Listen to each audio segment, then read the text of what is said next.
La reforma liberal y la resistencia de la República, 1854-1876. La Revolución de Ayutla. En 1854, con el descontento general provocado por la dictadura de Santa Anna, inician rebeliones por todo el país, pero principalmente en Guerrero, donde Ignacio Comonfort y Juan Álvarez crean el llamado Plan de Ayutla. Objetivos del Plan de Ayutla: desconocía como presidente a Antonio López de Santa Anna, declaraba que al triunfo de esta revolución se nombrará a un presidente interino y convocará a un congreso extraordinario, reestablecía los principios federalistas para con los estados. En 1855, después de fracasar en el intento de sofocar este movimiento, Santa Anna renuncia a la presidencia. Con el triunfo de la Revolución de Ayutla, Juan Álvarez asume como presidente interino para que 2 meses después renunciara al cargo e Ignacio Comonfort asumiera como presidente y convocara a un Congreso Constituyente, el Congreso Constituyente y la Constitución de 1857. El 5 de febrero de 1857, un año después de que Juan Álvarez asumiera como presidente debido al triunfo de la Revolución de Ayutla y de haber convocado al Congreso, se reunieron personajes liberales como Benito Juárez, Lerdo de Tejada,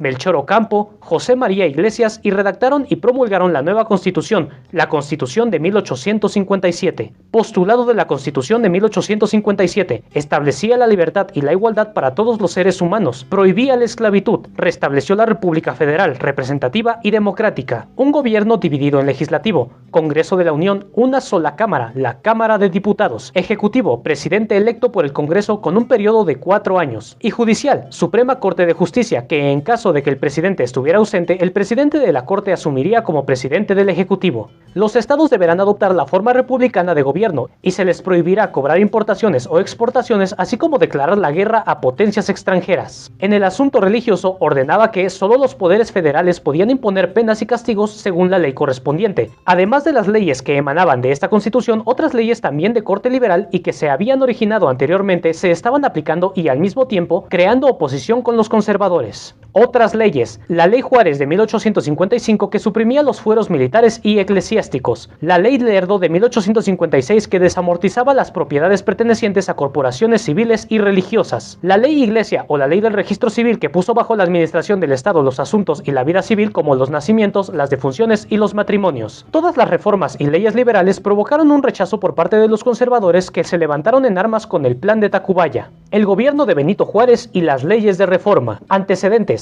el Plan de Tacubaya fue un intento de los conservadores para desconocer la Constitución de 1857. Primeramente, el mismo presidente en curso, Ignacio Comonfort, apoyó este Plan de Tacubaya y al mismo tiempo manda a encarcelar a Juárez y otros diputados del ala liberal. Pero después Comonfort dejó de apoyar a este plan conservador, provocando su ira contra él mismo. Comonfort decidió renunciar, libera a Juárez y entrega la presidencia a quien por ley correspondía, es decir, a Juárez, presidente de la Suprema Corte de Justicia en ese momento. Juárez se dirigió a Guanajuato, donde estableció su gobierno, mientras en la Ciudad de México Félix Zuluaga, del grupo conservador y promotor del Plan de Tacubaya, tomaba Palacio Nacional y era reconocido como presidente por los conservadores. Guerra de los 3 años o Guerra de Reforma. Con esta situación inicia la Guerra de Reforma, o también llamada Guerra de los 3 años, entre Benito Juárez del ala liberal buscando apoyo de los Estados Unidos y Félix Zuluaga del bando conservador buscando apoyo de España. Tratados de los diferentes bandos. También en este contexto destacan los acuerdos que los dos bandos por su lado intentaron con los Estados Unidos los liberales y con España los conservadores. Los liberales tenían a la cabeza a Juárez, firmando el tratado de McLean-Ocampo,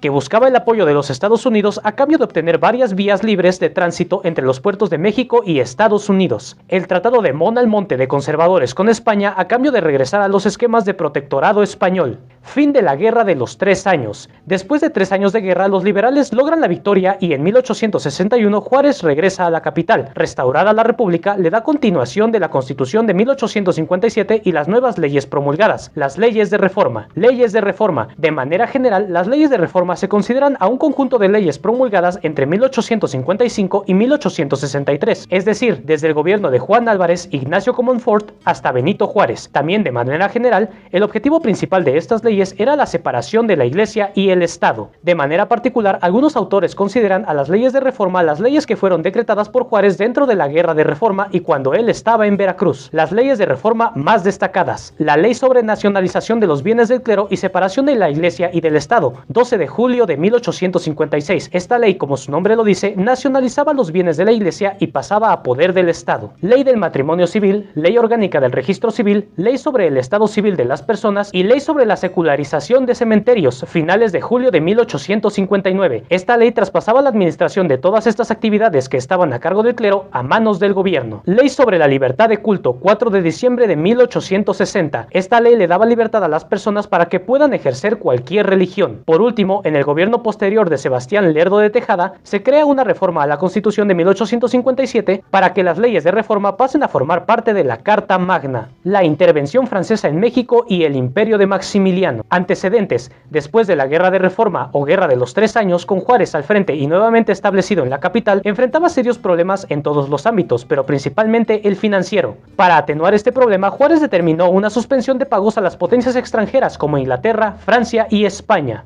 Los Tratados de la Soledad. Estas potencias decidieron aliarse para reclamar por la vía militar sus derechos. Sin embargo, pudieron llegar a un acuerdo ya con tropas militares en Veracruz, llamado los Tratados de la Soledad. Estando en plenas negociaciones, Francia, con apoyo de conservadores mexicanos, decide atacar e incursionar al centro del país. La intervención francesa. El 5 de mayo de 1862, las tropas liberales, al mando del general Ignacio Zaragoza, obtuvieron un triunfo contra los invasores en el estado de Puebla. Lamentablemente, los invasores continuaron la escalada y un año después, en 1863, los invasores pudieron derrotar a los liberales y llegar hasta la capital. Juárez y su gobierno se trasladaron a San Luis Potosí, mientras en la capital se preparaban para la llegada de Maximiliano, a quien se le había ofrecido el trono de México. El imperio de Maximiliano. Desde 1864 y hasta 1867, Maximiliano estuvo como emperador de México con apoyo de los conservadores y de Francia. Maximiliano, de corte monárquica liberal, mantuvo algunas leyes que Juárez había promulgado, como la nacionalización de los bienes de la Iglesia y la libertad de culto, provocando serias diferencias con los bandos conservadores, quienes fueron los que le ofrecieron el trono.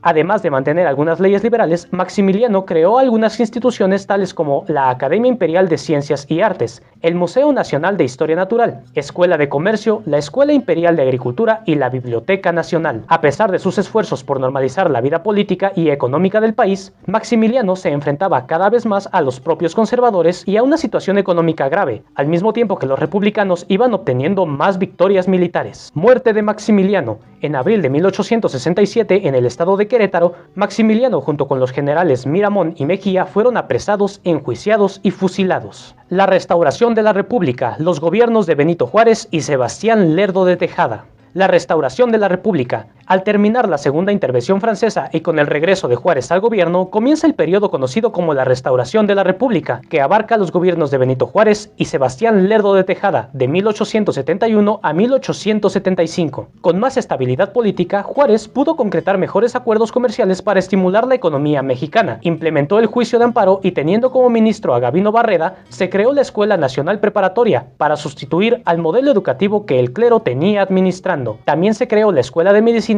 y la de Ingeniería y Leyes. En 1871 se realizaron elecciones en las que Juárez ganó y ejercía otro mandato de 1872 a 1876. Muerte de Juárez y gobierno de Sebastián Lerdo de Tejada. Debido a la elección que ganó Benito Juárez para otro periodo, Porfirio Díaz, en el mismo año de 1871, y a través del Plan de la Noria, se levanta contra esa reelección de Juárez, pero fracasa el movimiento. Fue hasta 1872 cuando la enfermedad y muerte de Juárez dio cambio a un periodo presidencial, iniciado como presidente interino a Sebastián Lerdo de Tejada. El gobierno de Lerdo de Tejada de 1872 a 1876 mantuvo los criterios de Juárez, restableció al Senado de la República y creó el ferrocarril de México a Veracruz para modernizar la economía del país. Pero, a finales de 1875, Lerdo de Tejada quiso reelegirse, lo que provocó que varios generales con Porfirio Díaz al mando se levantaran en armas proclamando el Plan de Tuxtepec. Para 1876, el movimiento antirreelección ya había derrocado a Lerdo de Tejada y puesto a Porfirio Díaz como presidente provisional.